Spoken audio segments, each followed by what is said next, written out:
the First Intifada, an uprising from the ground up. By the late 1980s, frustration and anger in the occupied territories had reached a boiling point. For over 20 years, Palestinians in the West Bank and Gaza had lived under Israeli military occupation. Despite repeated UN resolutions and international condemnation, the occupation showed no signs of ending. Settlements expanded, checkpoints multiplied, political hope faded.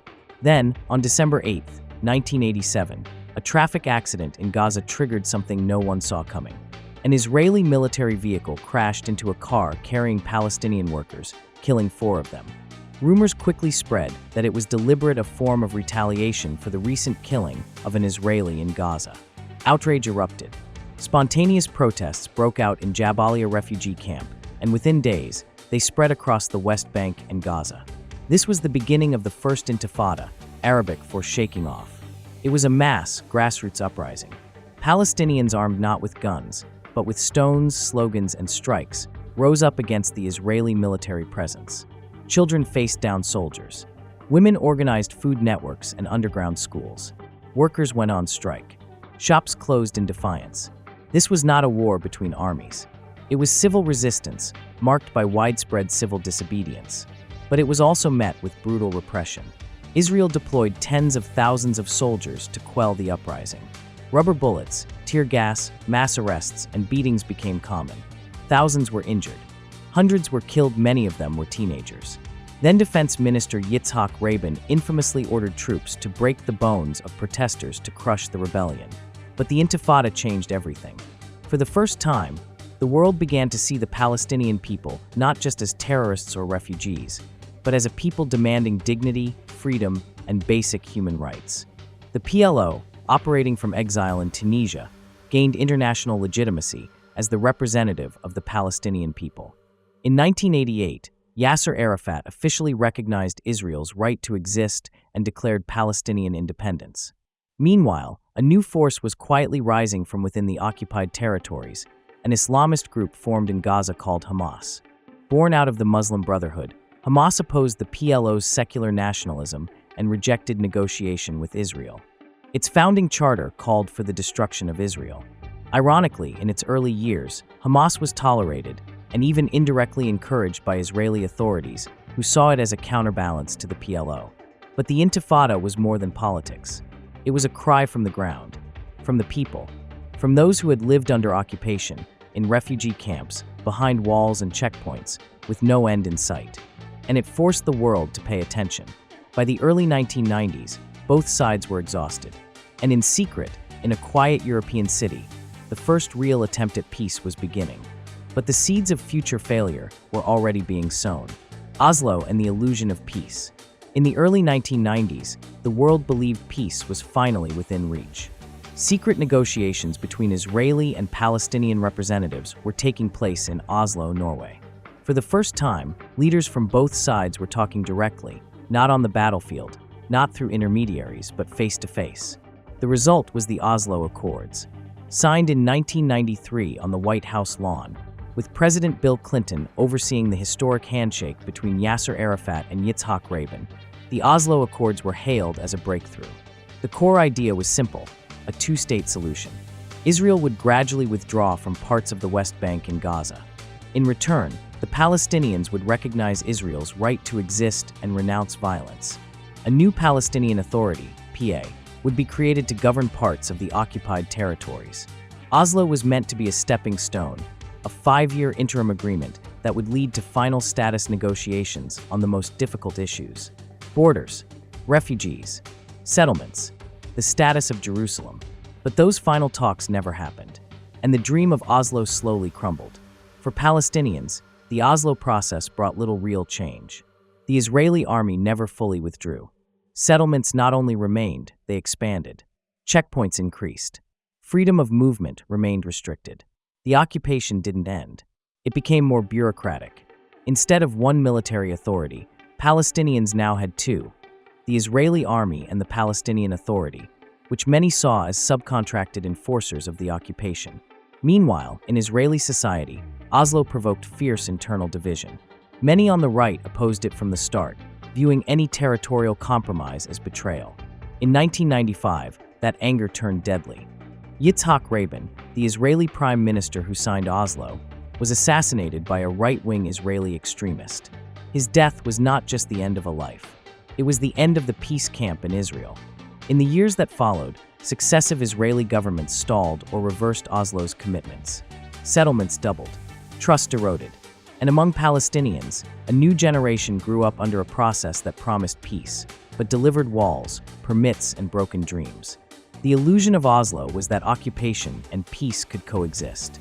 But Palestinians didn't want autonomy under occupation. They wanted freedom. Oslo never offered that. By the early 2000s, the peace process had collapsed. Violence returned, and a second, even more intense uprising was on the horizon. The road to peace had been paved with handshakes and ceremonies, but not with justice. And without justice, there can be no lasting peace. The Second Intifada and the Wall. The optimism of the Oslo era didn't last. By the year 2000, frustration among Palestinians had reached a tipping point once again. 7 years after the handshake on the White House lawn, little had changed on the ground. Settlements had expanded. The occupation remained. Promises of a Palestinian state felt further away than ever. Then came the spark. In September 2000, Israeli opposition leader Ariel Sharon visited the Al-Aqsa compound in Jerusalem, a site sacred to both Muslims and Jews. For Palestinians, the move was seen as a provocation. Protests erupted immediately. And once again, the streets exploded in fury. This was the beginning of the Second Intifada, more intense, more violent, and more deadly than the first. Unlike the stone-throwing uprisings of the late 80s, this Intifada was marked by armed resistance, suicide bombings, and fierce Israeli military reprisals. Palestinian militants launched attacks inside Israel. Israeli forces responded with airstrikes, curfews, and full-scale invasions of Palestinian cities. The death toll soared. Over 3,000 Palestinians and more than 1,000 Israelis were killed between 2000 and 2005. Entire cities, like Jenin and Nablus, were placed under siege. Bulldozers demolished homes. Tanks rolled through refugee camps. The world watched in horror. In the name of security, Israel began constructing something that would define the physical and psychological landscape of the conflict, a wall. Israel called it a security barrier. Palestinians called it an apartheid wall. Stretching over 700 kilometers, the barrier snakes through the West Bank, often far beyond the 1967 borders. It cuts through villages, separates families, and severs farmers from their lands.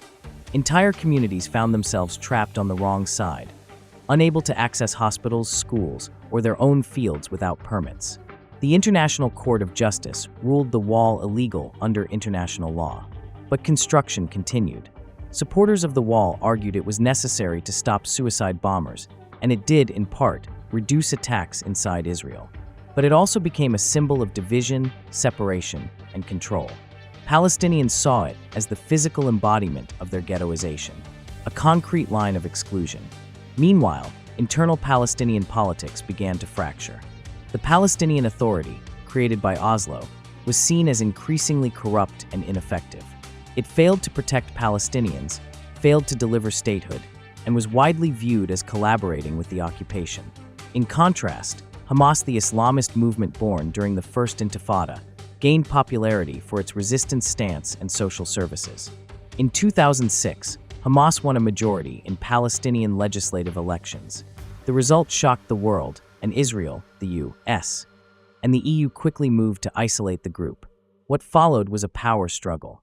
In 2007, Hamas seized control of Gaza. The Palestinian Authority, dominated by the rival Fatah faction, retained power in the West Bank. And just like that, the Palestinian national movement was split in two. Gaza, under Hamas rule, would face multiple wars and a devastating blockade. The West Bank, under the PA, remained under occupation and international aid dependence. The Second Intifada ended without a victory for either side. But it changed the landscape of the conflict forever.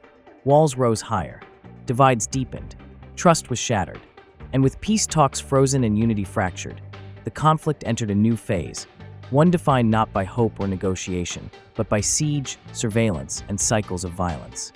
Gaza under siege, wars, blockades, and humanitarian crisis. Gaza, a 365 square kilometer strip of land on the Mediterranean coast, became the epicenter of the Israeli-Palestinian conflict in the 21st century. After Hamas took control of Gaza in 2007, Israel, along with Egypt, imposed a strict land, air, and sea blockade. Nothing and no one could enter or leave without Israeli approval. The stated goal was to weaken Hamas and prevent weapons smuggling. But the result was the slow suffocation of Gaza's 2 million residents. Electricity became scarce. Clean water nearly non-existent. Hospitals lacked basic supplies. Unemployment soared. Over 80% of Gazans became dependent on international aid. Israel controlled the borders, airspace, and even the calories allowed in. It became known as the world's largest open-air prison. But the siege was only part of Gaza's nightmare. In 2008, 2012, 2014, 2021, and again in 2023, Israel launched massive military operations in Gaza, each time in response to rocket fire from Hamas. Each time, the cycle repeated. Militants fired rockets, mostly unguided and largely ineffective. Israel responded with overwhelming force. Entire neighborhoods were flattened. Thousands of civilians were killed, many of them children. Schools, hospitals, UN shelters, even those clearly marked, were struck. The death tolls rose with each war. International outrage followed. Then silence, until the next round began. Israel defended its actions as self-defense against terrorism. Hamas and other factions in Gaza framed their actions as resistance to occupation and siege. But for ordinary Gazans, trapped between militant rule and overwhelming military power, there was no escape, no safety, no future. The psychological trauma was immeasurable. Generations of children grew up knowing only war, knowing only drones in the sky, the hum of generators, and the fear that nowhere was safe. Reconstruction was nearly impossible. Materials were blocked. Aid was politicized. Infrastructure destroyed in one war was still unrepaired before the next began. Gaza became not just a humanitarian crisis, but a symbol of what happens when peace fails, when international law is ignored, when civilians become collateral damage in an endless geopolitical game. And yet, despite the devastation, Gaza remains defiant. Artists still create. Children still learn. Families still celebrate weddings. Life somehow continues against all odds. But with every passing year, the question remains: how much longer can this go on? And when the world finally looks, will it be too late? The Abraham Accords and the shifting sands of Middle East alliances. In 2020, a stunning announcement came from Washington, D.C. The United Arab Emirates and Bahrain would normalize relations with Israel, not after the creation of a Palestinian state, not as part of a broader peace deal, but immediately, unconditionally. Soon after, Sudan and Morocco followed. These agreements, brokered by the Trump administration, became known as the Abraham Accords, a reference to the shared patriarch of Judaism, Christianity, and Islam. For Israel, it was a historic diplomatic victory. For the Gulf states, it opened doors to advanced weapons, trade, and influence in Washington. For the United States, it was hailed as a new model of Middle East diplomacy, one that bypassed the Palestinian issue altogether. But for Palestinians, the message was clear. You are no longer the center of the Arab world's political attention. For decades, the Arab League had upheld a principle: no normalization with Israel until a Palestinian state was achieved. That principle collapsed with the Abraham Accords. The optics were stark. As Gaza faced bombardment and the West Bank remained occupied, Arab leaders were signing deals with Israeli officials, posting photos, exchanging embassies, and launching joint business ventures. Israel celebrated. Tel Aviv lit up buildings in the colors of the Emirati flag. Flights began crossing the once forbidden skies. But the Palestinian leadership was left out, not even consulted. For the younger generation of Palestinians, this wasn't just betrayal. It was abandonment. Many asked, if even the Arab states had moved on, who was left to fight for Palestinian rights? The Abraham Accords signaled a broader geopolitical shift in the region. Gulf monarchies, increasingly concerned with Iran's regional ambitions, saw Israel not as an enemy, but as a strategic partner. Their economies, tied to Western investments in tourism, prioritized tech cooperation and defense deals over solidarity statements. The UAE gained access to F-35 fighter jets. Morocco secured U.S. recognition of its sovereignty over Western Sahara. These were transactional deals, and Palestine was not part of the transaction. But the accords also exposed a deepening divide within the Arab world. While governments signed deals, public opinion in many Arab countries remained staunchly pro-Palestinian. Protests erupted in Jordan, Yemen, Tunisia, and beyond. Artists, athletes, and intellectuals denounced the normalization. The Abraham Accords may have changed diplomatic maps, but they didn't erase the images coming out of Gaza of bombed homes, bloodied children, and broken dreams. The agreements also revealed something else: that Israel's regional acceptance didn't require ending the occupation. It only required changing the narrative. And so, the conflict entered a new phase, one where Israel's global integration surged, even as the situation in the occupied territories deteriorated. It was peace for some, but not for all. And for millions of Palestinians still living under occupation or blockade, the Abraham Accords were not a step forward. They were a signal that the world was moving on without them. Media, misinformation, and the war for global perception. In a world flooded with 24/7 news and social media, the Israel-Palestine conflict isn't just fought on the ground. It's fought online, on screens, in headlines, hashtags, and video clips. This is the war for global perception. And in this arena, truth is often the first casualty. Every airstrike, protest, or rocket attack is filtered through layers of narrative. One person's resistance is another's terrorism. One side's self-defense is the other side's aggression. What the world sees and what it doesn't shapes policy, public opinion, and ultimately power. In Western media, coverage of the conflict has long been criticized for imbalance. Mainstream outlets often frame violence as beginning only when Israelis are attacked, not when Palestinians face evictions, bombings, or military raids. Phrases like "clashes broke out" are used to describe heavily armed Israeli forces confronting stone-throwing youth. Palestinian deaths are labeled as collateral, while Israeli deaths are tragedies. Language matters, and so does visibility. When Palestinian homes are demolished, cameras are rarely rolling. But when rockets are launched toward Tel Aviv, the world tunes in. Social media changed some of that.